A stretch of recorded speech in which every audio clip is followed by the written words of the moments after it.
Tom Woods Show, episode 933. Prepare to set fire to the index card of allowable opinion. Your daily dose of liberty education starts here. The Tom Woods Show. Folks, today's episode is brought to you by Harry's Razors, which I swear by. They want to give you a free trial set, including a razor handle, 5-blade cartridge, and shave gel. Go grab it at harrys.com/woods. That's harrys.com/woods. Hi, everybody. Tom Woods here, talking to Kevin Gutzman today because James Madison has been in the news a little bit recently because of a controversy we'll talk about here in Madison, Wisconsin. And, well, who better to talk about Madison and also this whole iconoclastic tendency than Kevin Gutzman, who is the author of numerous books, most recently Thomas Jefferson Revolutionary, A Radical's Struggle to Remake America. He's also the author of James Madison and the Making of America, as well as other books. You can find out more about Kevin at kevingutzman.com and at tomwoods.com/933. Kevin is also a professor of history at Western Connecticut State University. Kevin, welcome back. Happy to be here, Tom. All right, tell me about what's going on in Madison, Wisconsin with James Madison High School. Well, there's actually a high school in Madison called James Madison Memorial High School. And a senior there, Maya Berry, decided that she wanted to rename James Madison Memorial High School.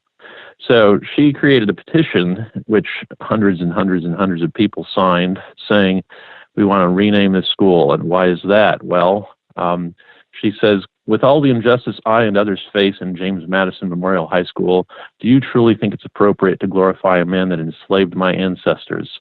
With the education disparity between black and white students being a huge concern in the Madison Metropolitan School District, and if you truly care about black students, you would change the name of a Memorial High School. So her idea is, well, we need to rename this school something else.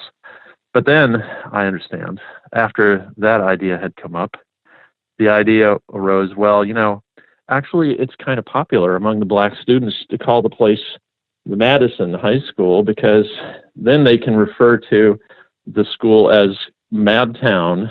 So the next idea was, well, instead of renaming James Madison Memorial High School for someone else or something else, we should just drop the James and Memorial and call it Madison High School, which I think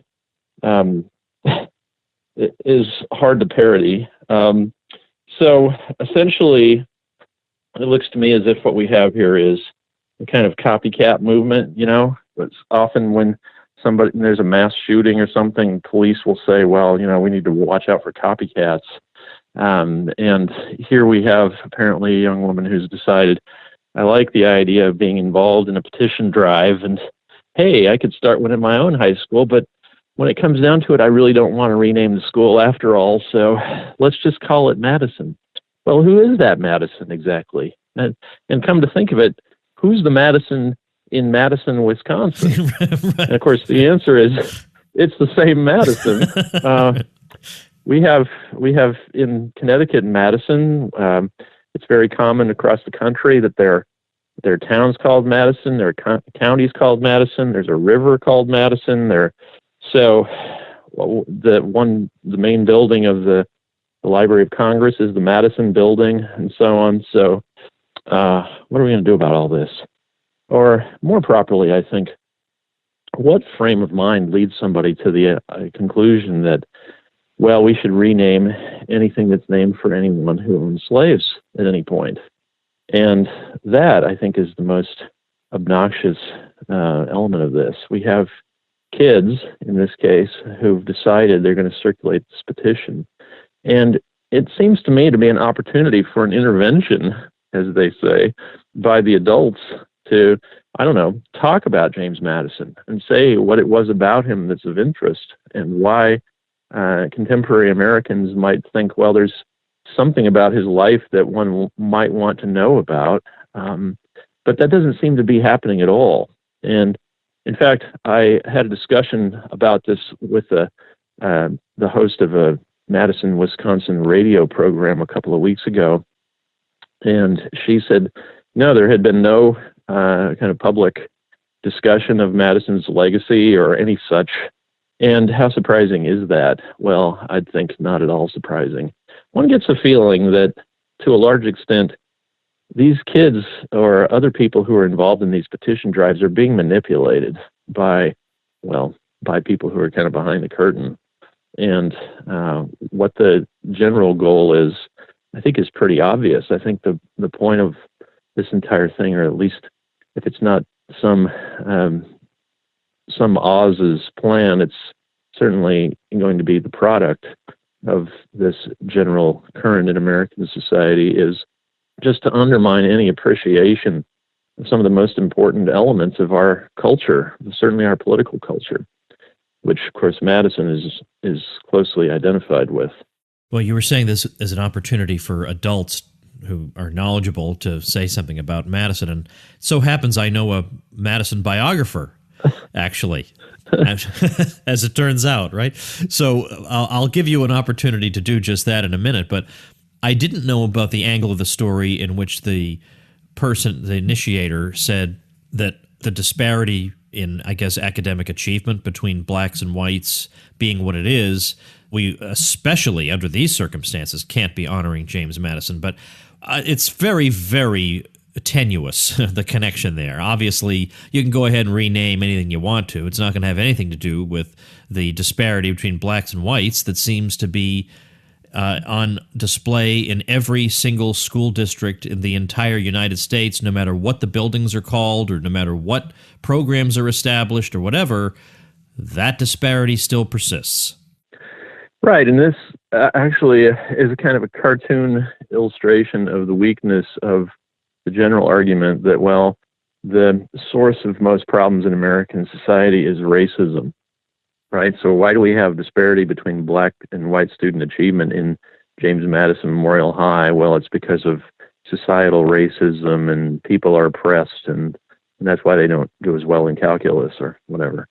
I would hope that I didn't have to say much more about that. That's just so obviously ridiculous. And the reason why I mentioned at the beginning of our conversation the general reflex of law enforcement when some notorious criminal act occurs to say, watch out for copycat episodes, is that it looks to me as if that's got to be what's going on here. You know, there have been drives to get rid of commemorations and monuments and other such around the country. They've been in the news, especially in New Orleans and Memphis. We've heard this kind of stuff in the U.S. Capitol, I guess the capital at South Carolina in Columbia.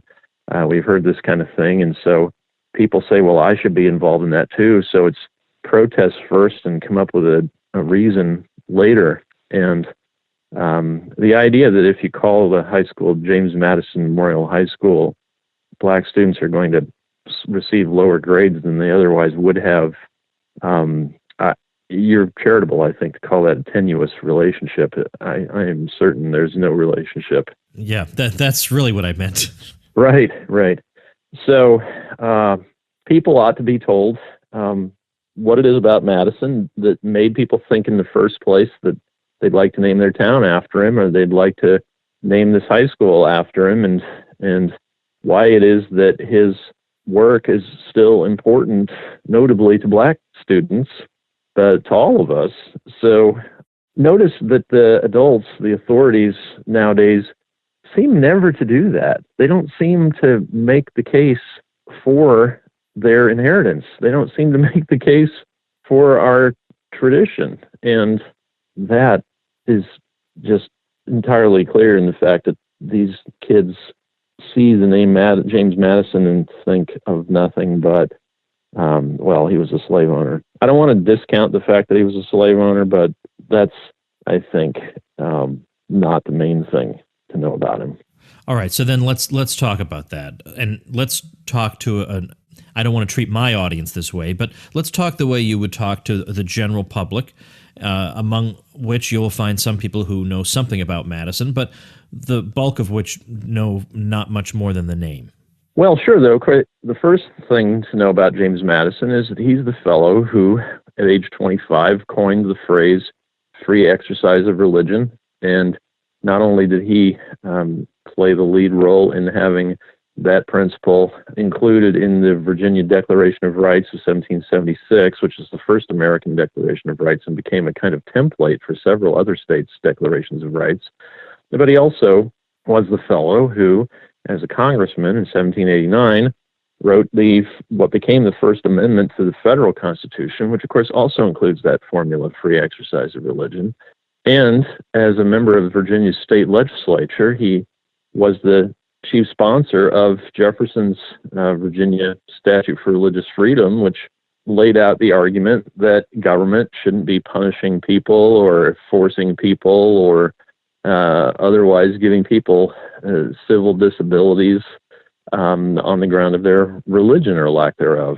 So if he had done nothing else, and it's not the case that he did nothing else, but if he'd done nothing else, that would be enough for us to say, well, in the world in 2017, one of the best things about American political culture is we aren't constantly in a conflict among various varieties of Protestants, Catholics, Orthodox Jews, agnostics, Hare Krishna, Tom Cruise, whatever, Mormons.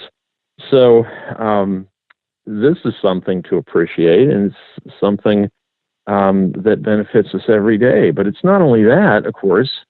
Madison's also a fellow who was instrumental in adding about that. Well, at the time, it was more than half the territory of the United States, Louisiana territory, to the United States, which redounded to the benefit of the world, I think.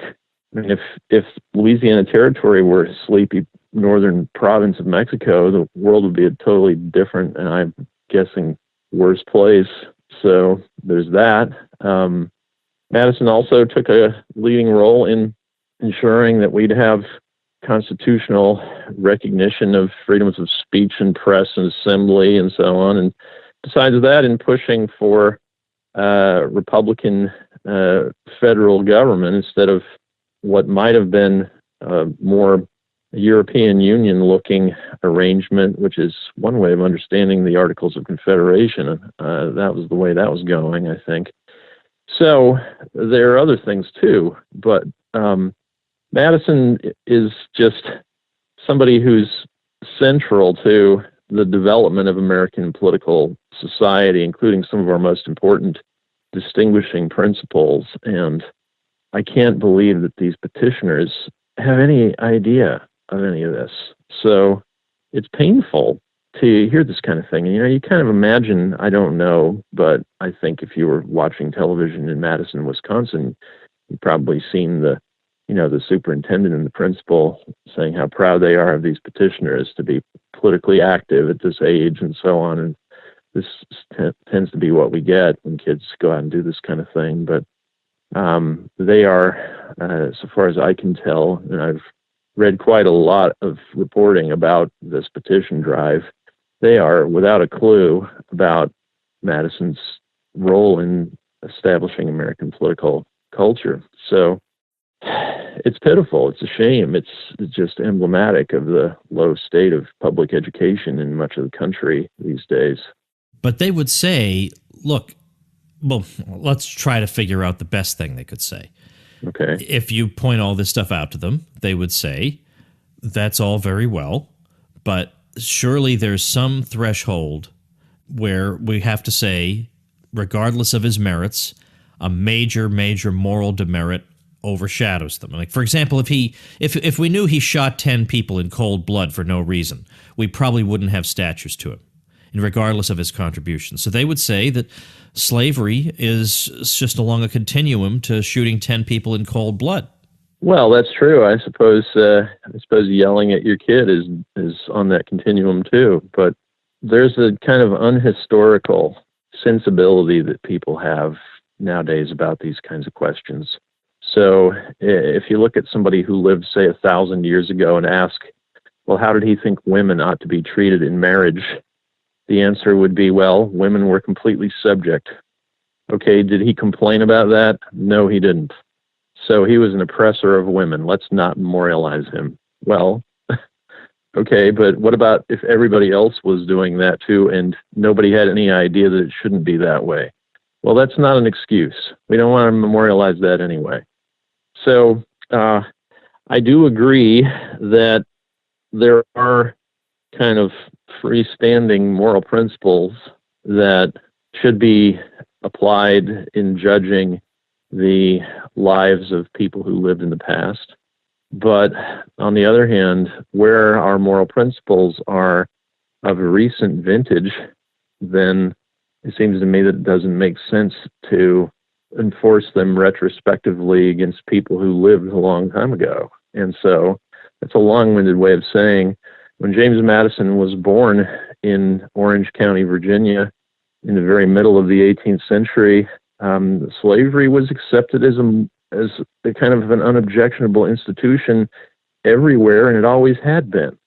And what happened over time was that beginning essentially in the United States, and what are now the United States, people came to think, no, actually slavery is inappropriate. We shouldn't have slavery. And Madison was part of that.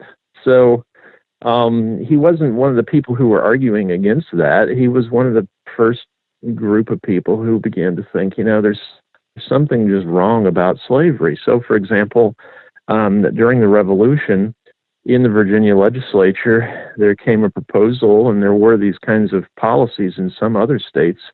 There came a proposal to reward people who would sign up to be in the Continental Army by giving them land grants in the western part of what was then Virginia, and Virginia at that point extended all the way to Wisconsin.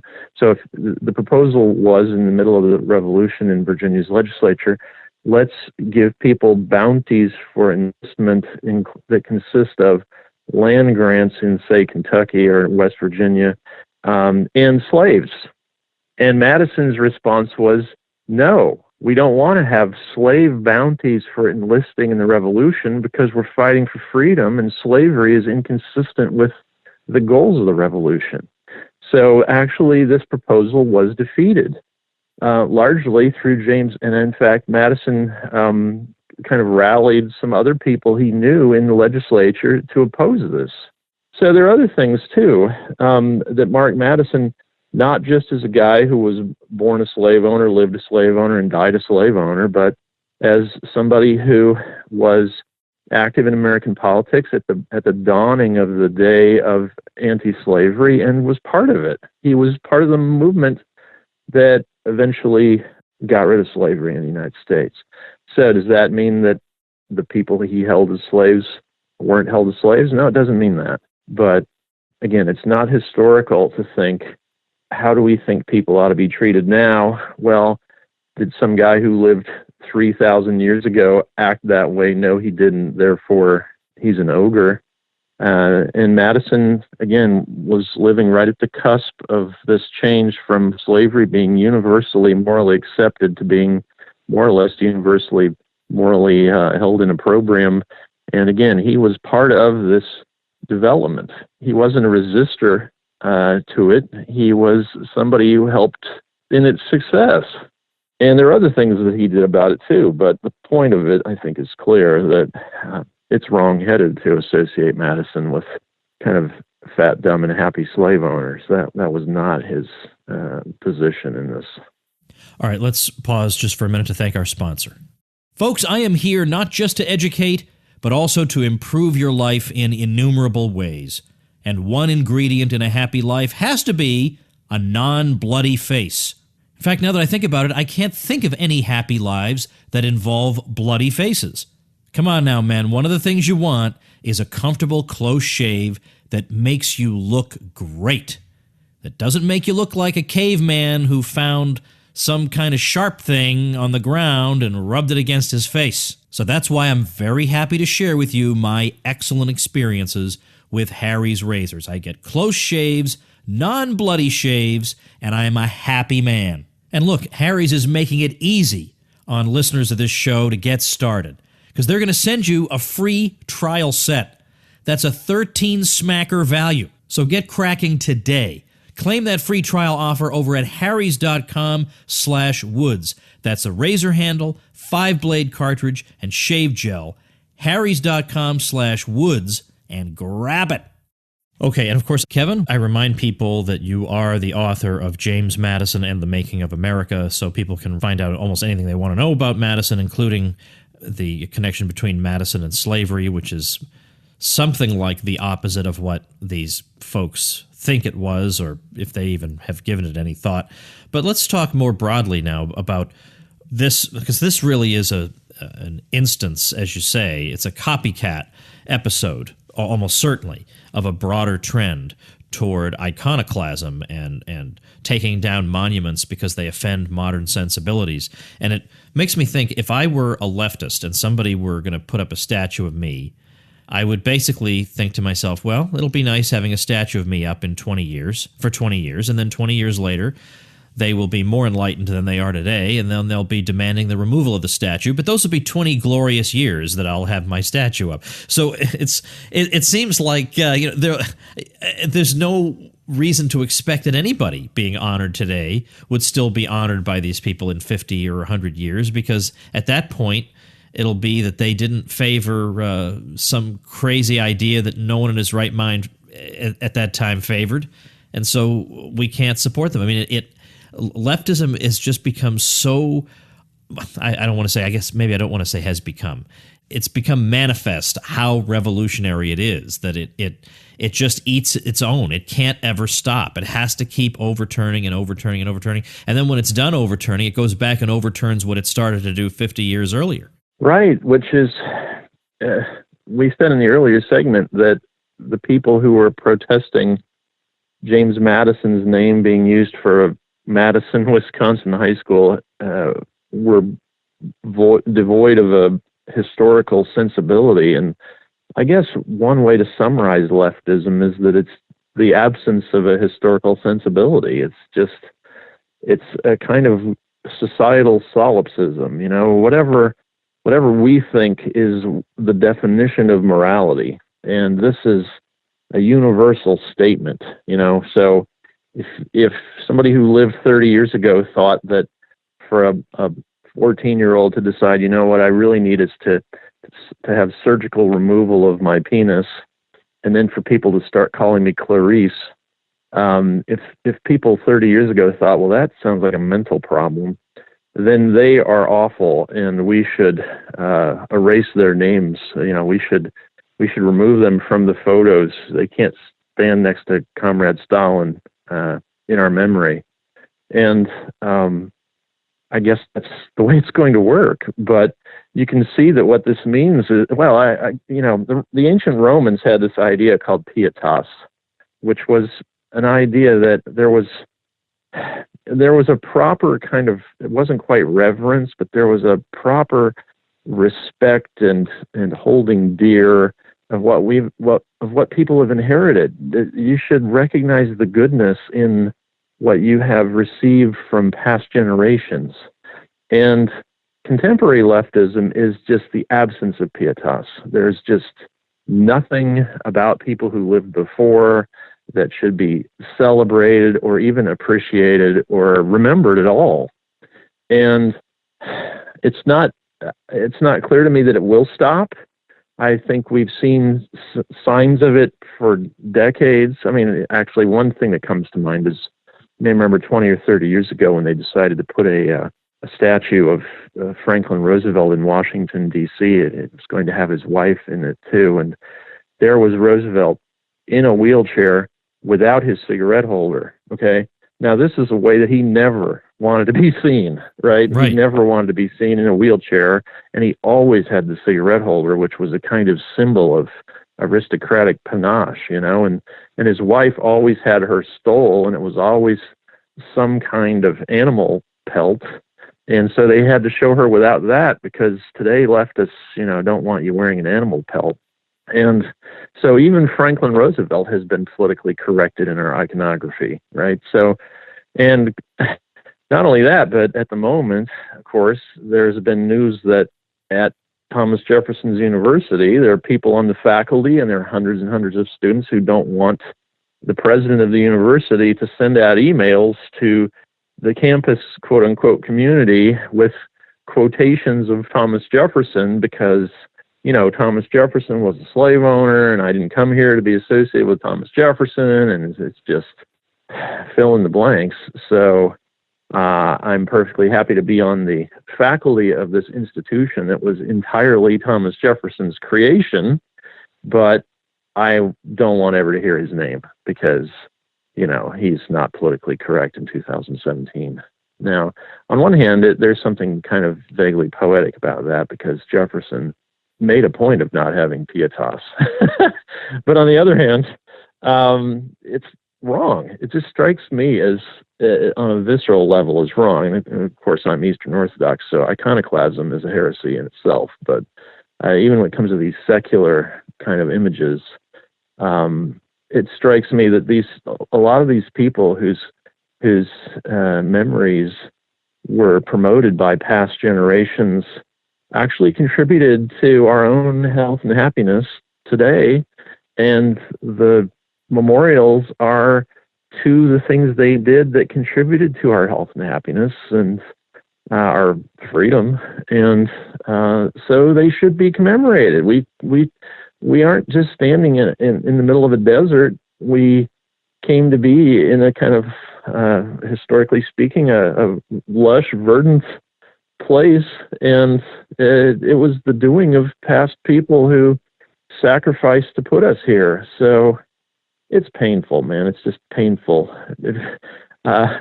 It's painful to see these kids, and a lot of times it's not kids. A lot of times it's really kind of howling, unhappy leftists who are doing these kinds of things. They are going to make impossible for future generations to have proper appreciation of what their ancestors did. So, no, let's have it stop. I had Brian McClanahan on, along with Pastor Larry Bean, whom if you don't know him, you would really, really enjoy a long conversation with him. He's a pastor of a Lutheran church in Louisiana. Anyway, we were talking about what happened with the taking down of the monuments in New Orleans, and then, again, this seems to be the tip of the iceberg. It's really gaining momentum in a number of places, and I'm curious to know your thoughts. I know you have a bit of a difference of opinion on, to some extent, with Brian on this, even though you guys are very friendly and all that. But even still, I mean, let's say you were to say that the Confederate cause was a reprehensible cause. Even if you said that, could you make a case for not dismantling all the monuments? Well, my own feeling about the Confederate cause is that states have a right to secede, even if I don't approve of their reason for seceding. Now, when it comes to those particular memorials in New Orleans, I don't understand, and across the South generally, I don't understand, for example, that the image of Robert E. Lee is in every place, in every case, a symbol of white supremacy. People admired Robert E. Lee because they thought of him as kind of a classic Southern Christian gentleman. And it was very common a generation or two ago in the South for people to have images of him and Jesus on their walls. So it seems to me that the iconoclastic impulse in the South then is more about kind of saying, okay, we're the power now, and we're going to tell you what to do, which I suppose is understandable, but lamentable. And besides that, it gets back to a couple of other things we were talking about before. Well, first, there is this impulse to get rid of Christian memorials, and that's one thing a Robert E. Lee or a Stonewall Jackson memorial is. But then there also is this problem of, well, okay, so if you say that, for example, in the South, we're going to denude the public square of images of anybody who was a slave owner, whom does that leave exactly? Now, that's not to say that I don't think that there have been people who shouldn't be memorialized. For example, Ben Tillman statue in South Carolina, that ought to go, because that's nothing but a white supremacy monument. And in fact, you and I have talked about this before. I think that when, in the wake of Brown versus Board of Education, Southern states ran up Confederate battle flags over their state capitals and incorporated some imagery from the Confederate battle flag into their state flags. Well, that made the Confederate battle flag stand for keeping segregation, so those ought to have gone. But that's not how I understand, again, Thomas Jefferson or James Madison, or even in every instance, Robert E. Lee. There were, after the Civil War, many, many, many women across the South who found, okay, we don't have any men, or the ones we do have are maimed, or they have PTSD for life, or, we have these problems. So they did fundraising efforts, and they memorialized the Confederate cause. And what did that mean? Well, that's the war in which Granddad lost his arm, and he's never been the same. Actually, I long told people that I thought Charlottesville, Virginia had the best public statuary of any small to medium-sized town in America. It just has these amazing equestrian images.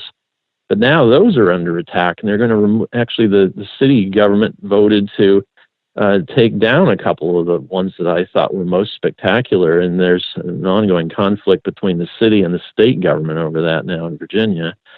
And this strikes me as eliminating a part of the history that needs not to be eliminated. So I think the proper response, if you've decided that your historical iconography is lamentable in some sense, is to have public discussions about that.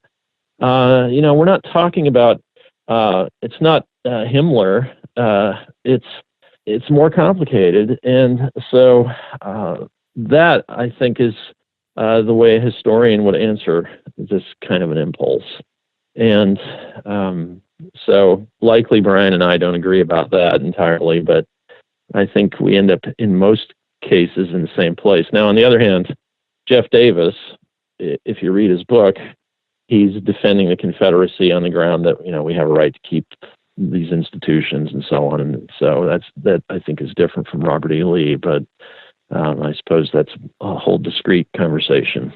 So the bottom line is, what I would like to see in all these cases is more conversation, more informed discussion, less rushing to use the kids or the kind of uninformed public in pursuit of one's own ideological cause, but instead a chance to have a rounded discussion of the history of these things. And certainly that would mean that the president of UVA is perfectly free to quote Thomas Jefferson whenever she wants, and James Madison High School should continue to have his name, and people would know more about these things than they apparently do at the moment. Well, that is something to be wished for, and probably wished for is about as close as we'll get to it, unfortunately. But in the meantime, for those people who do want that, I would point out that you and Brian and I all teach U.S. history over at libertyclassroom.com, where you can just get our stuff on the go. It's not like you have to tune in at 4:15 p.m. and sit in front of your computer screen. You can listen on the go. We got a mobile app now. We got some updates to that app coming up soon. But anyway, so definitely check out libertyclassroom.com because it's great stuff. And of course, you can get a coupon at libertyclassroom.com/coupons. I don't always give that away, but I'm feeling generous this morning. Kevin, enjoy your summer, but surely there'll be some other outrage between now and the end of the summer. I'll have to get you back, but thanks a lot. You're welcome, Tom. All right, I have a listener website that might be of particular interest to listeners of this particular episode, and I'm linking to it at tomwoods.com/933. It's variorumconstitution.com. Now, there's an antiquarian aspect to the site, and there's a more practical aspect. The site transcribes 4 early versions of the U.S. Constitution, 3 of which were not previously available online in machine-readable form. Outside of a small number of typographical errors, the 4 texts have the same wording, but they do differ materially in punctuation, spelling, capitalization, and similar minutiae. And then you can find out about all that, but you can ignore all that if that is of no interest to you.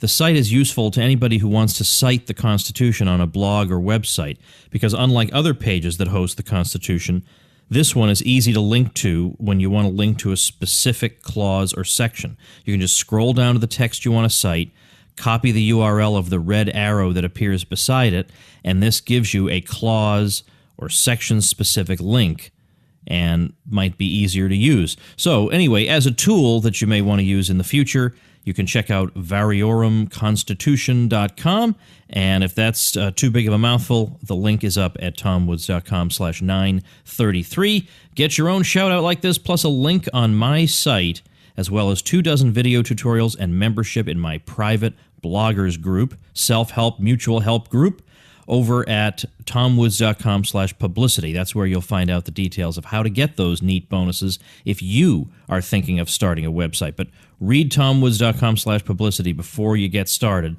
and you'll find out how you're going to get all my bonuses. All right, that's it. I'm totally out of town the next week and a half, so you're going to be hearing some episodes I did in advance because I have a big heart and many listeners. Thanks so much. Become a smarter libertarian in just 30 minutes a day. Visit tomwoods.com to subscribe to the show for free, and we'll see you next time.